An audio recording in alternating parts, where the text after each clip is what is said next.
Assalamualaikum Bu Sri. Waalaikumsalam warahmatullahi wabarakatuh.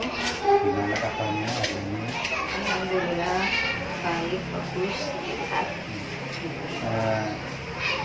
Mau minta izin untuk wawancara terkait kasus yang pernah dialami sama Bu Sri ini. Oh, ini. Sebelumnya bisa memperkenalkan diri Bu? Oh, iya. Bisa. Assalamualaikum warahmatullahi wabarakatuh. Waalaikumsalam warahmatullahi wabarakatuh. Pertama-tama terima kasih kepada Pak Rinto yang sudah datang ke sini untuk mewawancarai saya tentang beberapa tugas ya. Nama saya Bu Sri Kusningsih, Kepala Sekolah SDN 01 Cilaka. Alhamdulillah saya di sini sudah sekitar 6 tahun, hampir 6 tahun mengaku di SDN. Terima kasih Bu ya. Bisa saya mulai Bu ya? Oh iya. Selama ini bagaimana Bu Sri dapat mengidentifikasi kasus-kasus yang merupakan dilema etika atau bujukan moral? Oke, makasih.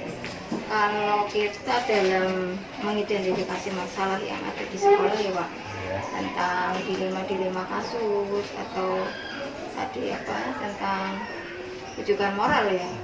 Jadi di situ kita kadang yang berkata nanti timbulnya itu hati, dan nanti biasanya ada beberapa masalah yang harus kita pilih-pilih, di mana masalah tersebut namanya saja dilema, kita harus membandingkan antara satu dengan lainnya.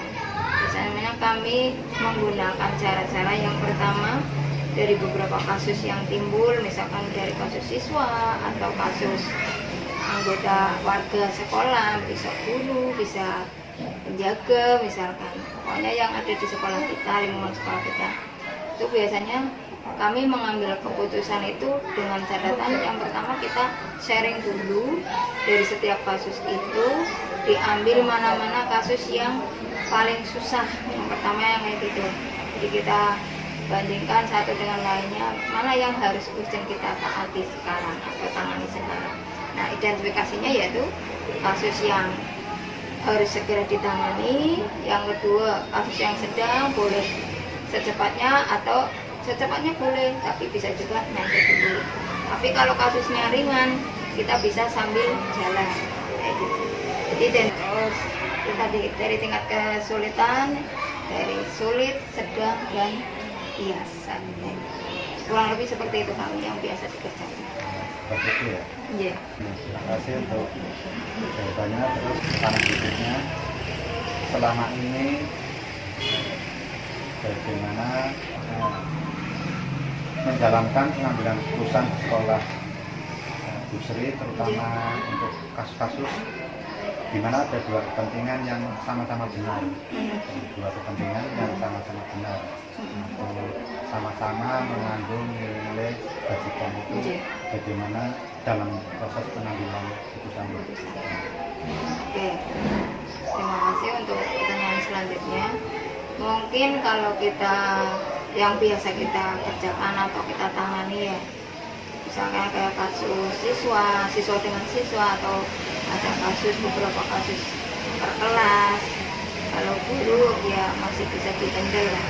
Nah, biasanya kita kalau ada kasus siswa misalkan yang tadi karena sudah dianggap paling sulit atau memang harus kita selesaikan segera, maka yang biasanya kita lakukan itu di SD kami itu biasanya kita lakukan dalam forum rapat Pak.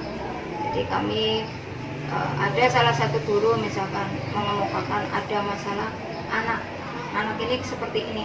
Nah, biasanya yang harus cepat ditangani, contoh anak yang keberangkatannya agak banyak absennya kayak gitu. Nah, itu memang harus segera kita tangani karena kita harus tahu sebab musabab anak itu kenapa tidak berangkat. Nah, dilemanya itu kadang di dalam 1-2 anak itu, yang satunya karena faktor keluarga, broken home yang ada, terus ada yang anak bullying. Lah, yang kita tangani lebih kita yang bullying, Pak. Bullying di sekolah. Nah, nanti kita ada pendekatan ke anak, pendekatan ke guru. Oleh karena itu kita selalu mengedepankan musyawarah dengan guru dan tadi lingkungan sekolah atau bisa juga dengan orang tua. Kurang lebih seperti itu. Jadi dimusyawarahkan. Berikutnya langkah-langkah atau prosedur seperti apa yang biasa dilakukan selama ini, langkah-langkah atau prosedur. Langkah-langkah ya, jadi langkah-langkah dalam penyelesaian masalah. Oke, mungkin kemarin yang bisa kami sampaikan diantaranya kita biasanya tadi guru datang ke kita, habis itu ada masalah seperti ini. Langkah yang pertama saya selalu menekankan pada guru, tolong berikan data-data yang konkret. Apa sih masalahnya yang sebenarnya?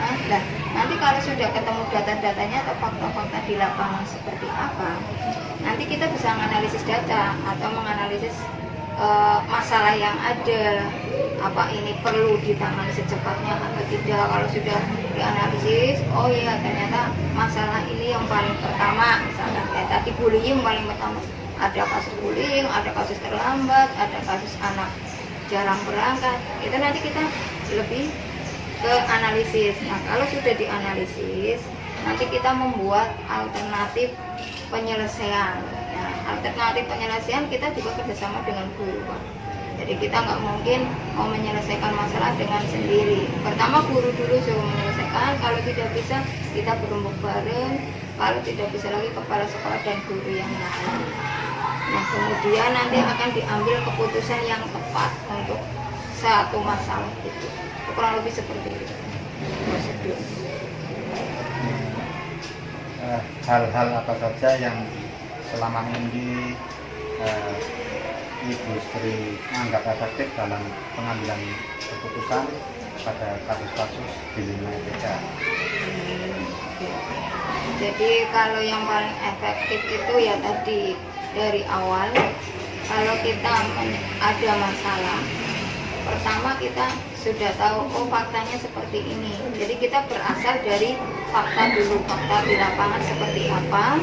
Kemudian setelah fakta itu sudah terlihat atau tercatat di dalam buku atau di memori kita, habis itu kita analisis masalah tersebut.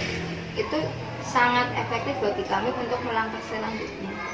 Jadi ada fakta di lapangan. Fakta ya. Okay. Hal apa saja yang selama ini merupakan tantangan dalam pengambilan keputusan pada kasus-kasus di lingkungan TK? Kalau tantangannya biasanya di dalam satu masalah itu kayaknya imbangannya kasusnya berat sama berat, kadang seperti itu. Tapi walaupun sama-sama beratnya, nanti karena kita memutuskannya di forum rapat, jadi kita bisa tahu, oh alternatif yang paling tepat ini, yang ditarik dulu kasus yang ini, misalkan kayak gitu. Jadi memang kadang kita sering terjadi di lapangan kayak gitu.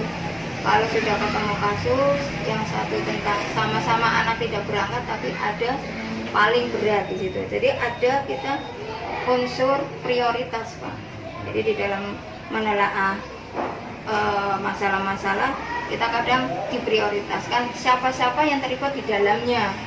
Kalau itu yang terlibat itu lebih banyak, ya kita selesaikan lebih dulu. Kalau yang sedikit, misalkan anak dengan anak, tapi ada yang melebar, kadang yang jauh, kadang ada peristiwa anak padahal ya bermain, tapi ada yang gontok-gontokan, terus anaknya nangis, kadang anaknya mengadu ke orang tua, dan nanti kita cepat-cepat selesaikan keurgenannya. Iya. Apakah Bu Sri memiliki sebuah tata kelola atau jadwal tertentu dalam sebuah penyelesaian kasus di lingkungan kita? Apakah Bu Sri langsung menyelesaikan di tempat atau memiliki sebuah jadwal untuk menyelesaikannya? Bentuk atau prosedur seperti apa yang dijalankan? Kadang kita ketemu pada kasus-kasus yang spontan. Nah, kalau kasus-kasus spontan biasanya kita ya pakai alternatif diselesaikan di tempat. Tapi kalau kasusnya itu memang agak lama atau masalahnya itu agak panjang, itu kita buat jadwal. Itu untuk kasus-kasus. Di kita itu ada buku kasus sendiri, jadi di situ ada pembukaannya, panjenengan bisa lihat nanti di mana ada kasus anak, kasus lanjut. Jadi gini, kalau jadwal itu ada karena kita juga punya buku khusus untuk kasus-kasus, di mana penyelesaiannya juga ada. Pada saat kasus itu spontanitas, ya kita selesaikan di tempat dengan siapa atau dengan bagaimana solusinya yang paling bagus. Karena kita punya motivasi di SD Cilaka 1 itu visi misinya yaitu jangan sampai ada yang tersisa, sisaannya belakang. Artinya apa? Masalah sekecil apapun harus hari itu bisa selesai. Itu prinsip kami di SD Cilaka 1, supaya apa? Untuk pembelajaran itu bisa tercapai dengan baik. Tapi kalau ada masalah tertunda itu nanti yang kasihan anaknya. Jadi seperti itu, Pak.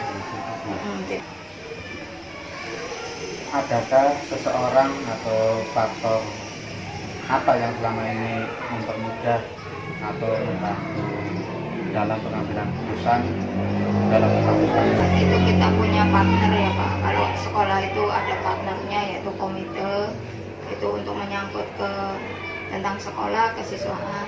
Ada juga yang paling penting sekali dengan orang-orang yang terlibat di dalam sekolah tersebut, terutama guru dan penjaga yang setiap saat kita temui, setiap saat kita ngobrol bareng. Jadi partner kita itu ya tadi sekeliling kita. Jadi kita dalam menyelesaikan masalah tidak sendiri. Artinya kita selalu melibatkan tim. Warga sekolah. Iya, warga sekolah itu. Dari semua hal yang telah disampaikan, pembelajaran apa yang dapat dipetik dari pengalaman dalam pengambilan keputusan dilema etika? Oke, jadi dari sekian banyak kasus dilema etika, itu kita banyak sekali mengambil keuntungan atau pengalaman yang bagus buat kita ke depan. Bersamaan dengan lingkungan sekitar, itu wajib kita taati atau kita jalankan. Itu wajib kita, diantaranya keterbukaan tadi. Kalau guru bisa mengungkapkan masalah-masalah yang ada di kelasnya, itu artinya adanya keterbukaan. Nah, akhirnya dengan keterbukaan itu akan membuat pembelajaran itu bagus. Itu positifnya. Yang kedua, ada beberapa hal misalkan dalam pengambilan keputusan. Kalau keputusannya itu memang wajib hari itu kita sangat dibantu sekali dengan adanya kerjasama tim, Pak.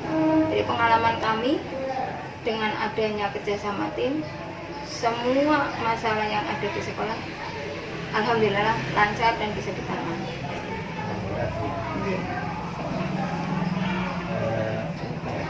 Kurang lebih seperti itu.